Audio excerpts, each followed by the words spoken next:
Oke guys, kita akan memasuki ke dalam lagi. Ini situs batu nisan lagi, kita akan masuk ke dalam guys. Guys, ayo kita lihat. Ini langsung oleh Pak Adi yang membawa kita di sini guys. Bayangkan guys. Seperti di Masya Allah. Ini yang lain lagi guys, subhanallah.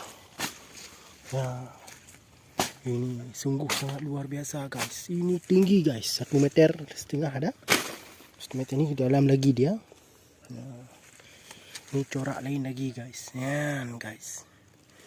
Bayangkan batu guys dipahat seperti ini. Tak ada kuasa manusia bisa seperti ini guys.